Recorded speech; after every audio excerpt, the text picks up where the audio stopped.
ஞானானந்தமயம் தேவம் நிர்மலஸ்படிகாகிருதிம் ஆதாரம் சர்வ வித்யானாம் ஹயக்ரேவம் பாஸ்மகே. நேயர்கள் அனைவருக்கும் அஸ்ட்ரோ KS ஐயங்காரின் பணிவான நமஸ்காரங்கள். மாதபல் குரோதி வருஷம் பங்குனி மாதம் 2025 மார்ச் 15 முதல் 13/4/2025 வரலும் உண்டான காலகட்டம்.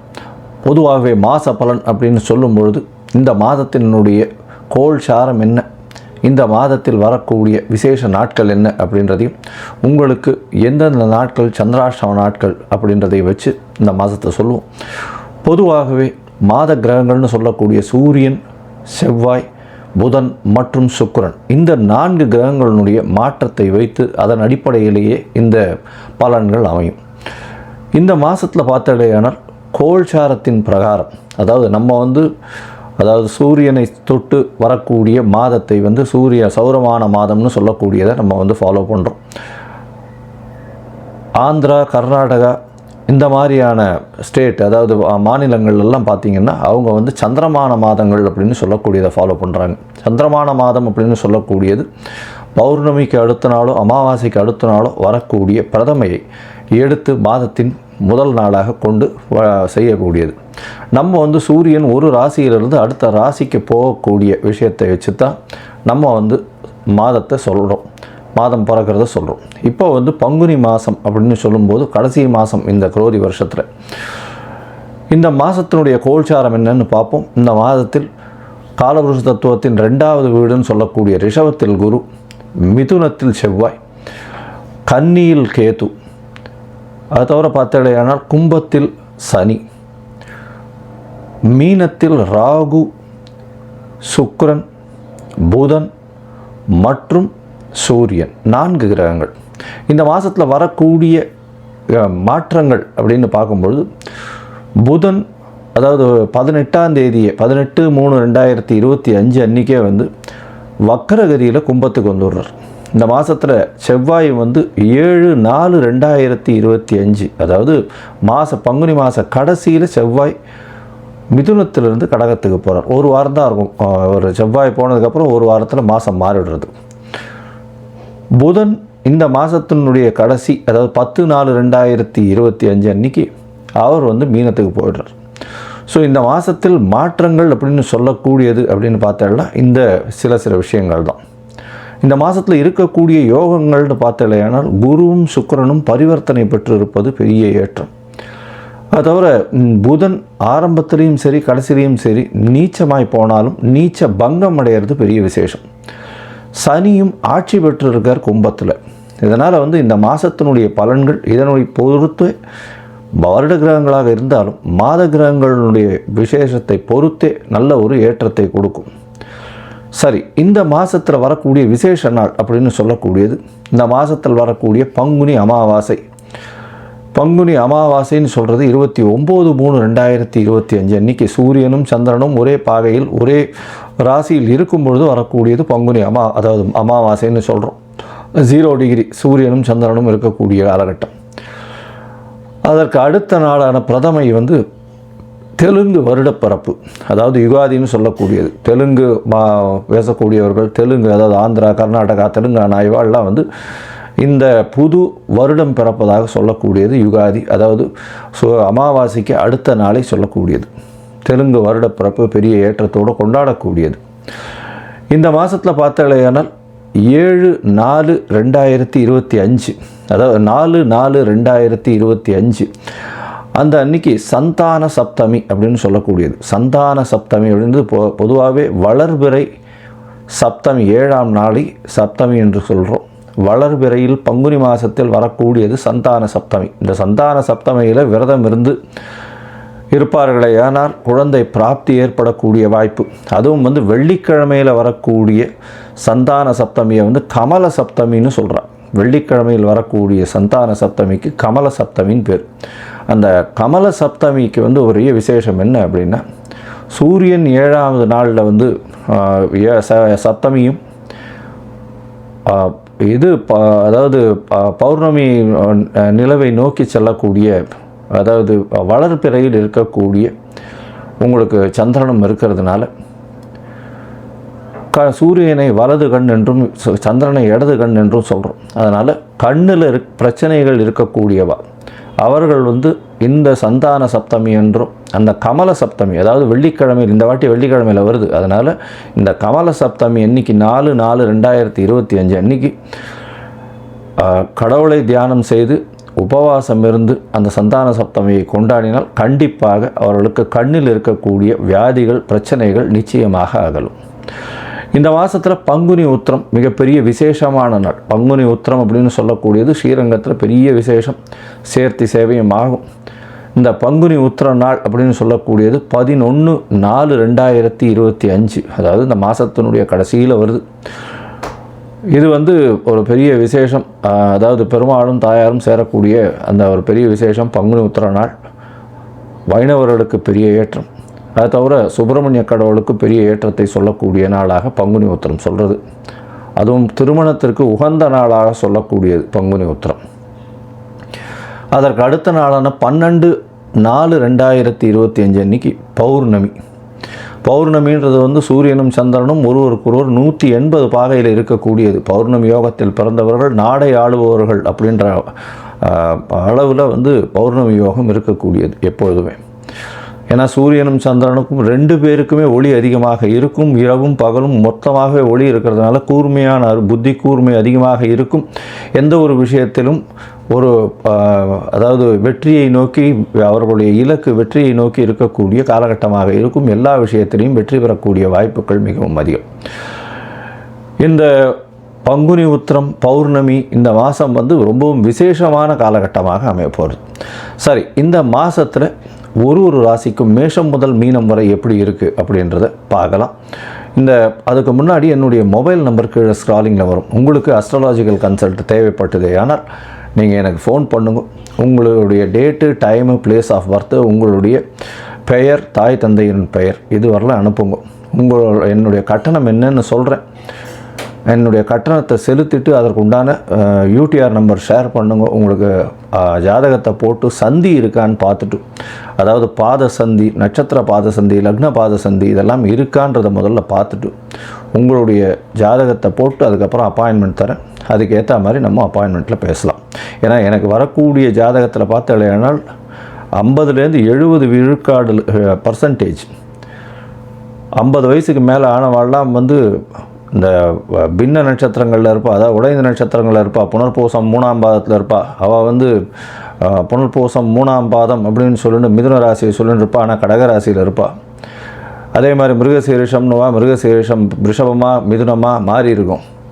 இந்த மாதிரி விசாக நட்சத்திரம் துலாமா இல்லை விருச்சிகமான்றது மாறி இருக்கும். இந்த மாதிரியான விஷயங்கள்னால அவளுடைய தசாபுக்தி அந்தரம் சூக்ஷ்மம் எல்லாமே மாறக்கூடிய வாய்ப்புகள் உண்டு. அதை தவிர பார்த்தோம்னா லக்ன சந்தியும் வந்துடுத்துலையானால் இந்த ஒரு லக்னத்துக்கும் ஒரு சுபர் பாவர் அசுபர் இதெல்லாம் இருக்கக்கூடிய வாய்ப்பு. அதனால் இவளுக்கு நல்ல நேரம் நடந்துட்டுருக்குன்னு நினச்சிட்டு இருப்பா, ஆனால் எந்த ஒரு விஷயமும் கைகூடி வராது. அது ஒரு மிகப்பெரிய பிரச்சனையில் போய் விட்டுருக்கும். அதனால் அவளுக்கே புரியாது. முதல்ல இந்த சந்தி இருக்கான்றதை செக் பண்ணிவிட்டு பார்த்துட்டு ஜாதகத்தை போட்டதுக்கு அப்புறம்தான் உங்களுக்கு நாங்கள் அப்பாயின்மெண்ட் தர முடியும். சரி, இப்போது பங்குனி மாதம் குரோதி வருஷம் மேஷம் முதல் மீனம் வரை 15/3/2025 முதல் 13/4/2025 வரை உண்டான காலகட்டத்தில் எப்படி இருக்குன்றதை ஒன்றொன்னா வருஷப்படுத்தி பார்க்கலாம். சிம்மம், மகம், பூரம், உத்திரம் இந்த 3 நட்சத்திரம் 9 பாதங்களை கொண்ட ராசி. ராசியின் அதிபதி அப்படின்னு சொல்லக்கூடியவர் சூரியன். ராசிக்கு 8ஆம் இடத்துல இருக்கார். பொதுவாகவே எல்லா ஒரு வருஷமாக இருந்தாலும் இந்த பங்குனி மாதத்தில் ராசிக்கு 8ஆம் இடத்துல தான் சூரியன் வருவார். இருந்தாலும் இந்த வருஷம் பார்த்தோம்னா பெரிய ஏற்றம் இருக்குது. என்ன அப்படின்னா குருவும் சுக்கிரனும் பரிவர்த்தனை யோகம் பெற்று உங்களுடைய ராசிக்கு 10ஆம் அதிபதியும் 8ஆம் அதிபதியும் பரிவர்த்தனை யோகம் பெற்று இருக்கிறது பெரிய விசேஷம். இதன் மூலியமாக பார்த்தலையானால் திடீர் பொருள் வரக்கூடிய வாய்ப்பும், வெளிநாடு வெளியூர் போகக்கூடிய வாய்ப்பும், தொழிலுக்காக முதலீடுகள் அதிகமாக வரக்கூடிய வாய்ப்பும் நிச்சயமாக இருக்கும். இந்த மாதத்தில் பார்த்தலையானால், அதாவது பங்குனி மாதத்தில் 15/3/2025 13/4/2025 வரலும் உண்டான காலகட்டத்தில் உங்களுடைய ராசிக்கு பொதுவாகவே மாத கிரகங்கள்னு சொல்லக்கூடிய சூரியன், செவ்வாய், புதன் மற்றும் சுக்கிரனுடைய மாற்றங்களை வச்சு தான் மாத கிரகங்களை பற்றி சொல்லும். சூரியன் உங்களுடைய ராசி அதிபதி. 8ஆம் இடத்துல மறைஞ்சிருக்கார். அதனால் மனசுக்குள்ளே ஒரு சின்ன பதட்டம் இருந்து கொண்டே இருக்கும். 7ஆம் இடத்துல வந்து சனி பகவான் மூலத்திரிகோண வீட்டில் இருந்து உங்களுடைய ராசியை பார்க்கறதுனாலும் 8ஆம் இடத்தில் சூரியன் இருக்கிறதுனாலும் உடல் நலத்தில் சற்று பின்னடைவு இருக்கக்கூடிய வாய்ப்புகள் நிச்சயமாக உண்டு. இருந்தாலும் குருவோட பரிவர்த்தனை யோகத்தில் குருவோடு சேர்ந்த இது சூரியன் இருக்கிறதுனால நல்ல ஒரு ஏற்றம் இருக்கும். அதாவது ரொம்ப புவராக போகக்கூடிய வாய்ப்புகள் இல்லை, பிரச்சனைகள் அதிகமாக போகக்கூடிய வாய்ப்புகள் இல்லை, மருத்துவ செலவுகள் கொஞ்சம் அதிகமாக இருக்கக்கூடிய காலகட்டமாக இருக்கும். வெளிநாட்டிலிருந்து வர வேண்டிய பணங்கள் திடீர் பண வரவு, வெளிநாட்டிலிருந்து திடீர் பணங்கள் வரக்கூடிய வாய்ப்பு, முதலீடுகள் அதிகமாக வரக்கூடிய வாய்ப்பு நிச்சயமாக உண்டு. உங்களுடைய ராசிக்கு பார்த்தோம்னா முயற்சி ஸ்தானாதிபதினு சொல்லக்கூடியவர் சுக்கிரன், அவர் வந்து 8ஆம் இடத்துல மறைஞ்சிருக்கிறதுனால உங்களுடைய முயற்சிகள் எல்லாமே வெற்றி பெறக்கூடிய வாய்ப்புகள் நிச்சயமாக உண்டு. முயற்சிகள் மூலியமாக நல்ல ஒரு ஏற்றம் கிடைக்கும். வெளிநாடு போகணுன்னு பார்த்துட்டு இருக்கிறவர்களுக்கு இந்த காலகட்டத்தில் நிச்சயமாக வெளிநாடு போகக்கூடிய பாக்கியம் உண்டு. வேலை நிமித்தமாக வெளிநாடு போகக்கூடிய பாக்கியம் நிச்சயமாக இருக்கும்.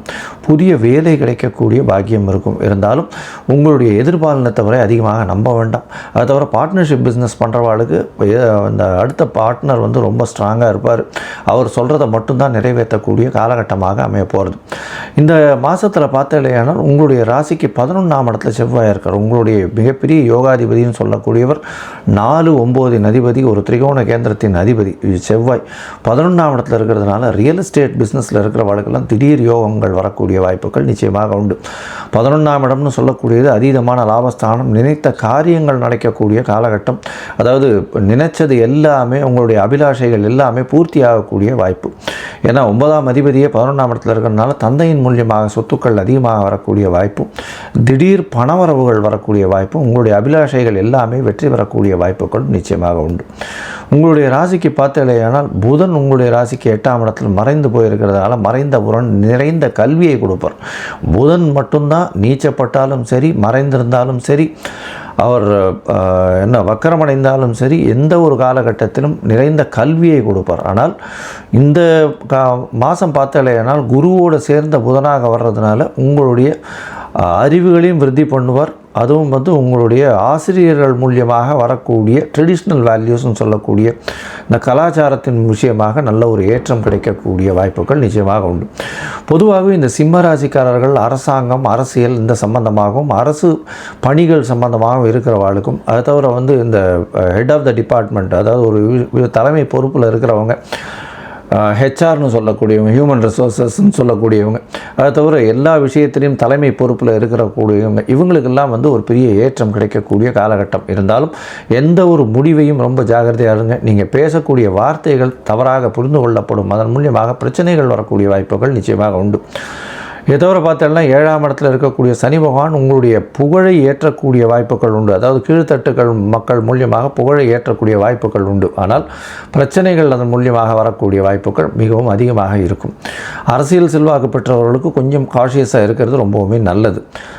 பணவரவிற்கு பஞ்சம் இருக்காது. உடல் நலத்தில் பின்னடைவு ஏற்படக்கூடிய வாய்ப்புகள் மிகவும் அதிகமாக இருக்கும். மொத்தத்தில் பார்த்தலையானால் இந்த மாதம் அப்படின்னு சொல்லக்கூடிய பங்குனி மாதம் நல்ல ஒரு ஏற்றத்தை கொடுக்கும். முயற்சி ஸ்தானாதிபதியே உச்சம் பெற்றிருக்கிறதும் பரிவர்த்தனை யோகம் பெற்றிருக்கிறதும் பெரிய ஏற்றம். தந்தையின் உடல்நிலையில் நல்ல ஏற்றம் இருக்கும், தாயின் உடல்நிலையில் நல்ல ஏற்றம் இருக்கக்கூடிய காலகட்டம். இருந்தாலும் சில நாட்கள் வந்து உங்களுடைய முயற்சிகளை தள்ளி போடுறது நல்லது. அந்த சில நாட்கள்னு சொல்கிறது வந்து இந்த சந்திராஷ்டம நாட்கள்னு சொல்கிறோம். அந்த சந்திராஷ்டம நாட்களில் முயற்சிகளை சற்று தள்ளி போடுறது ரொம்பவுமே நல்லது. இந்த காலகட்டத்தில் புதிய முயற்சி வேண்டாம், வெளிநாடு வெளியூர் பிரயாணம் வேண்டாம்னு சொல்கிறோம். ஏன்னா சந்திரன்னு சொல்லக்கூடியவர் அதாவது மதிகாரகன், அவர் உங்களுடைய ராசிக்கு 8ஆம் இடத்துல மறைந்திருக்கக்கூடிய காலகட்டத்தை அப்படி சொல்கிறோம். அதன் மூலியமாக பார்த்தலையானால் உங்களுக்கு சந்திராஷ்டம நாட்கள்னு சொல்லக்கூடியது 28ஆம் தேதியிலிருந்து 30ஆம் தேதி வரலும் வரக்கூடிய காலகட்டம். 30/3/2025, 28/3/2025 30/3/2025 வரலும் உண்டான காலகட்டத்தை சந்திராஷ்டம நாட்கள்னு சொல்கிறோம். புது முயற்சி வேண்டாம், வெளியூர் வெளிமாநில பிரயாணம் வேண்டாம், தேவையற்ற விஷயங்களுக்கு இது கையெழுத்து போடுறது, இந்த மாதிரியான ஜாமீன் கையெழுத்து போடுறது, இந்த மாதிரியான விஷயங்கள் வேண்டாம். பொறுமையாக இருக்கிறது நல்லது. ஒருவேளை நீங்கள் பண்ண வேண்டிய கட்டாயத்தில் இருந்தீங்கன்னா சந்திர பகவானுக்கு உண்டான எளிய பரிகாரங்களை செஞ்சுட்டு வர்றது ரொம்பவும் நல்லது. அதுவும் அருகில் இருக்கக்கூடிய சிவன் கோவிலில் பால விஷயத்தை உங்களால் முடிஞ்ச அளவுக்கு பாலை கொடுத்துட்டு வாங்க. நல்ல ஒரு ஏற்றம் மாற்றம் வரக்கூடிய வாய்ப்புகள் உண்டு. மொத்தத்தில் பார்த்தீங்கன்னா இந்த சிம்ம ராசிக்காரர்களுக்கு அதாவது உடல் நலத்தில் சற்று பின்னடைவு இருக்கும். அது ரொம்ப முக்கியம். பேச்சில் ரொம்ப கவனமாக இருக்கிறது நல்லது. பணவரவிற்கு பஞ்சம் இருக்காது. தொழிலில் இன்னொரு மாற்று தொழில் அமையக்கூடிய வாய்ப்புகள் நிச்சயமாக உண்டு. வெளிநாட்டிலிருந்து புதிய இன்வெஸ்ட்மெண்ட் வரக்கூடிய வாய்ப்புகள் நிச்சயமாக இருக்குது. பார்ட்னர்ஷிப் தொழிலில் ரொம்ப ஜாகிரதையாக இருங்க. இன்வெஸ்ட்மெண்ட்டு போட்டுறாதீங்க. வெளிநாடு போய் படிக்கணும்னு நினைக்கிறவங்களுக்கு வெளிநாடு போகக்கூடிய பாக்கியம் வரும். ரியல் எஸ்டேட் பண்ணுறவங்களுக்கு, அது தவிர அரசியல் கான்ட்ராக்ட், அதாவது கவர்மெண்ட் கான்ட்ராக்ட்ஸ் வர்றவங்களுக்கெல்லாம் நல்ல ஒரு ஏற்றமான காலம் இருக்கக்கூடிய காலகட்டமாக இருக்கும். பண வரவுக்கு நல்லபடியாக இருக்கும். வீடு வாங்கக்கூடிய காலம், அது தவிர வீடு விற்கிறவங்களுக்கு அதிகமான ரேட்டு போகக்கூடிய லாபங்கள் வரக்கூடிய வாய்ப்புகள் நிச்சயமாக உண்டு. இந்த காலகட்டத்தில் புதுசாக வீடு வாங்கக்கூடிய பாக்கியம் உண்டு. தாயின் உடல்நிலையில் நல்ல ஒரு ஏற்றம் இருக்கக்கூடிய காலகட்டம். தந்தையின் உடல்நிலையில் நல்ல ஒரு ஏற்றம் இருக்கும். இருந்தாலும் சற்று பின்னடைவு இருக்கக்கூடிய வாய்ப்பு, ரொம்பவும் பிரச்சனைகள் இருக்கக்கூடிய வாய்ப்புகள் இல்லை. உங்களுடைய உடல்நிலையை ரொம்ப கவனமாக பார்த்துங்க. பேச்சில் ரொம்ப ஜாகிரதையாக இருக்கிறது ரொம்பவும் நல்லது. மொத்தத்தில் இந்த மாதம் நல்லபடியாக இருந்தாலும் 7ஆம் இடத்தில் சனி இருக்கிறதும், ஆட்சி பெற்று மூலத்திரிகோண வீட்டில் இருக்கிறதும் அந்த அளவு விசேஷம் இல்லை. பொறுமையாக இருக்கிறது, எந்த ஒரு விஷயத்திலையும் முடிவு எடுக்கும்போது பொறுமையாக இருக்கிறது ரொம்பவும் நல்லது. இந்த காலகட்டத்தில் பார்த்தீங்கன்னா நீங்கள் அருகில் இருக்கக்கூடிய காலபைரவரை போய் வணங்கிட்டு வர்றதும், சுதர்சன ஆழ்வாரை போய் வணங்கிட்டு வர்றதும், சுதர்சன ஆழ்வார் எல்லா பெருமாள் கோயிலும் இருப்பார், போய் வணங்கிட்டு வர்றதும் உங்களுக்கு எல்லா விதமான ஏற்றத்தையும் மாற்றத்தையும் கொடுக்கும். அதை தவிர மதுரையில் அருகில் இருக்கக்கூடிய திருமோகூர் போய் சுதர்சன ஆழ்வாரை வழிபட்டுட்டு வாங்கும். எல்லா விதமான பிரச்சனைகளுக்கும் தீர்வு வரும்.